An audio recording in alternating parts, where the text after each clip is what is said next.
Gaano nga ba kalakas si Keith Thurman bago durugin at dungisan ang undefeated record nito ng ating pambansang kamao Manny Pacquiao? Nakilala nating mga Pinoy si Keith the One-Time Thurman bilang isang mayabang, balasubas at aroganteng boksingero.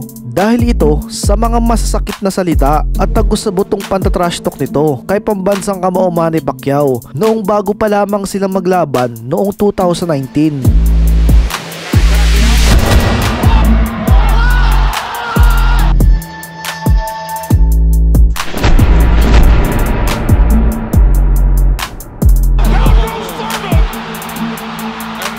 Subalit matapos ang laban nilang dalawa ni Manny Pacquiao, imbis na lalong kainisan ng mga Pinoy si Thurman, ay nakuha nito ang respeto ng Pinoy boxing community dahil ito sa magandang laban na pinakita nito sa kanilang sagupaan ni Pacquiao. At higit sa lahat, ang pagiging sports nito sa pagtanggap ng kanyang pagkatalo.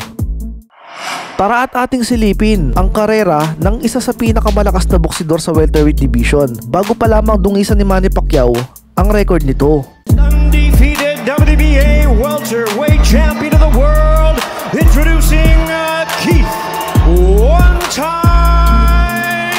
Thurman.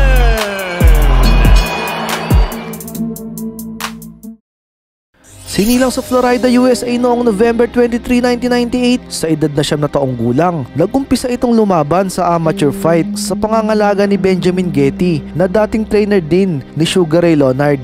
Nagtala si Thurman ng 101 victory at 76 via knockouts. Nakapag-uwi din ito ng 6 na National Championship Awards.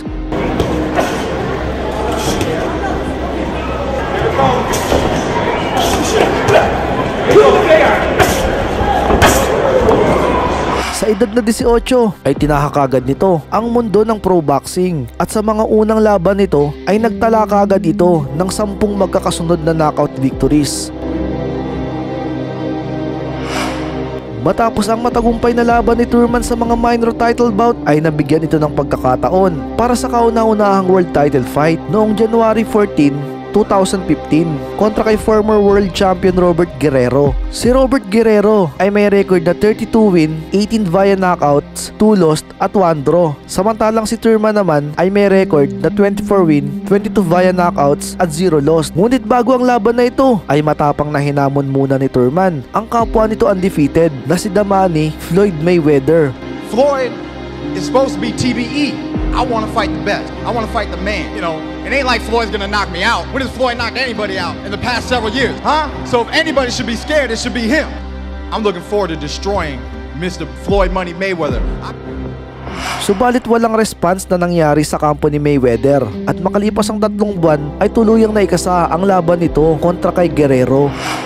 Sa pagsapit ng kanilang laban, inumpisahan ni Thurman ang bakbakan sa pamamagitan ng pagiging agresibo. Sa pagpapalitan nila ng mga kamao, bagamat nakalalamang at nagawang ma-outbox ni Thurman si Guerrero, ay nagkaroon ng accidental headbutt sa round 3 at ito ay nagdulot ng sugat sa noo ni Thurman. Subalit hindi ito naging hadlang sa pagiging agresibong manalo ni Thurman sa pagsapit ng round 9 dahil sa mga malilinis na patama ni Thurman. Napabagsak nito si Guerrero at nakuha ni Thurman ang panalo via unanimous decision sa round 12. Sa pagkapanalong ito, bukod sa unang titulong nakamit, ay nakuha din ni Thurman ang respeto ng kanyang kalaban na si Guerrero dahil umano sa lakas at galing na pinamalas ni Thurman.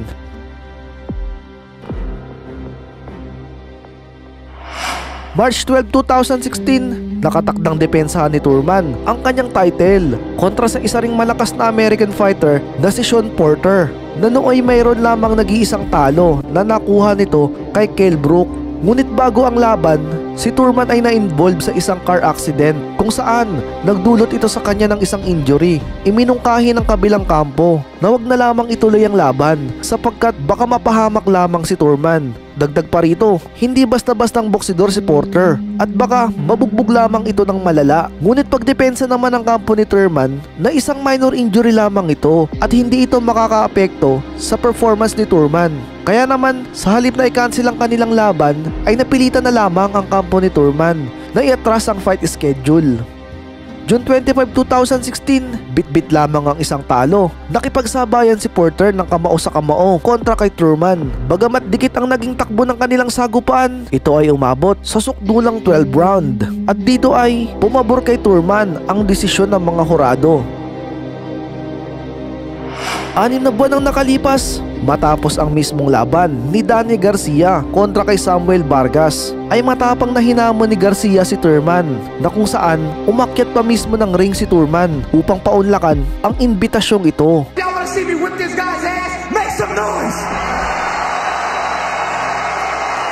Sa pagpapalitan nila ng mga maaangas na salita ay naikasa ang laban noong March 4, 2017. Sa parehong record na undefeated, mainit ang mga naging bungad ng sagupaan na unang makapagpatama ni Thurman ng ilang magagandang atake kay Garcia.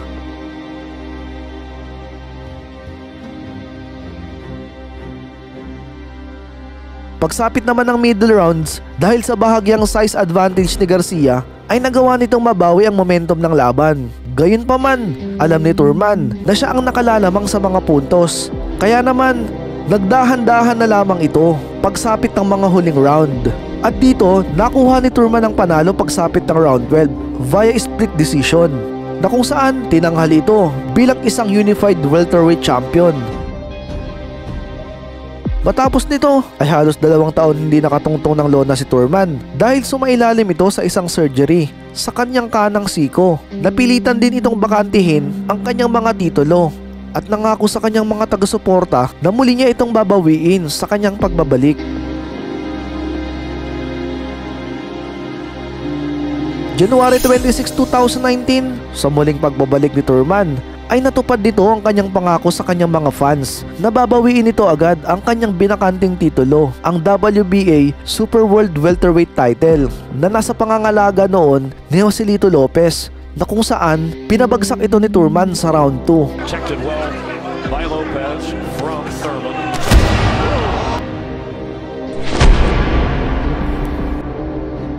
At tinalo ito via majority decision.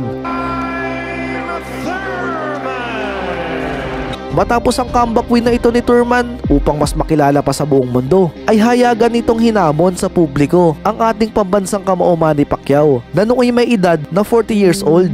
Subalit, ang nakatakda ng kalaban noon ni Pacquiao ay si Errol Spence, dahil nagkasundo ang dalawang ito noong umakyat si Pacquiao sa ring matapos ang laban ni Errol Spence kontra kay Mikey Garcia, hanggang kalaunan ay naikasa ang laban ni Thurman at Pacquiao.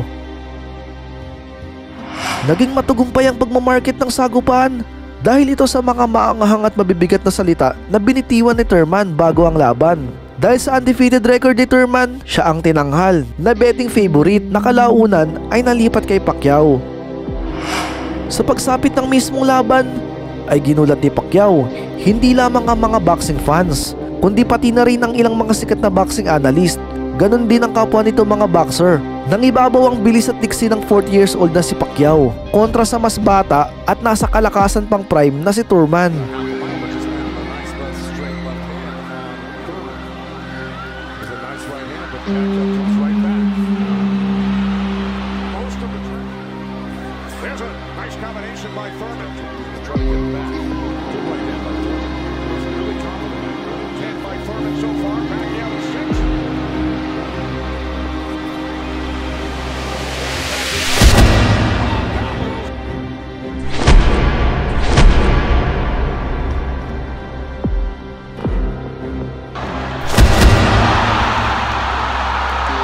Round 1 pa lamang ay bumagsak na si Thurman nang tamaan ito ng malakidlat na counter-attack ni Manny Pacquiao. Kung noong niluluto pa lamang ang laban, ay si Thurman ang nangbubuli kay Pacquiao sa pamamagitan ng pagbibitaw ng maangang na salita. Sa pagkakataong ito naman ay tila si Pacquiao na ang nangbubuli kay Thurman sa pamamagitan naman ng pagbabato ng mga malalakas na kamao.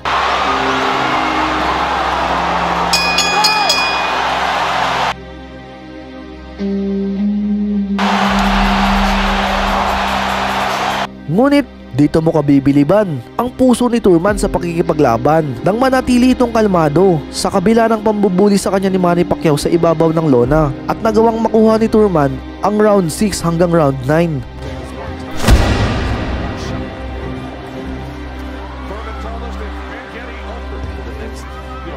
6 rounds here.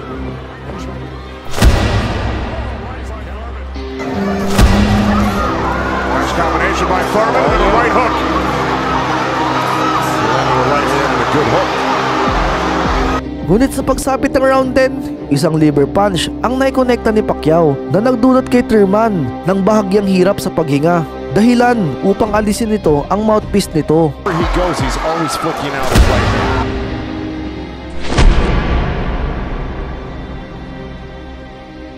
That always precedes and oh boy, there's a headbutt.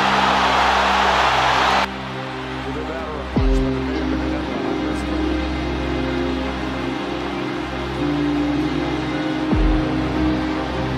Pacquiao's got Thurman on the run right now.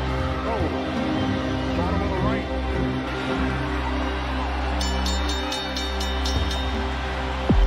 Sa pagtatapos ng laban ay tinanghal na panalo si Manny Pacquiao via split decision, at dito ay tinanghal si Pacquiao bilang the oldest welterweight champion at the age of 40. Sa pagkatalong ito ni Thurman ay nagbitaw ito ng mga salita na wala umana itong dapat ikahiya sa kanyang pagkatalo sapagkat isang legend naman daw ang tumalo sa kanya.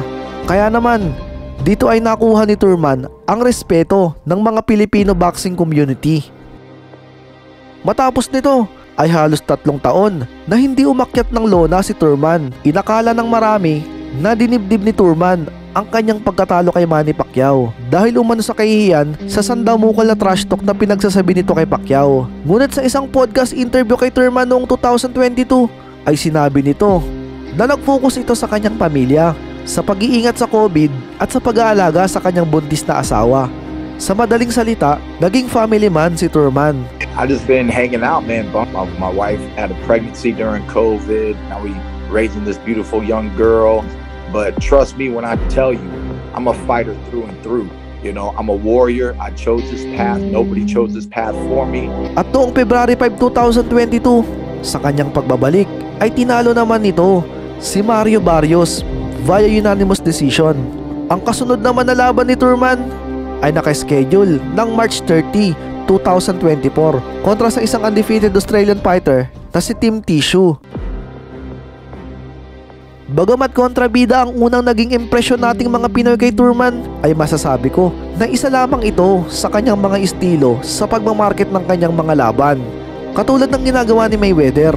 Kung umabot ka sa parting ito, ako naman ay may katanungan sa iyo, kabayan. Kung papipiliin ka na magkaroon ng isang idolo, sino ang pipiliin mo sa dalawang ito at bakit? Kung ibabalik mo naman sa akin ang tanong, ang sagot ko ay nasa comment section. Kung nabitin ka naman sa ating video, ay inaanyayahan kitang mag-subscribe at pindutin ang bell button para updated ka sa mga kalidad na boxing topic. Maraming salamat po.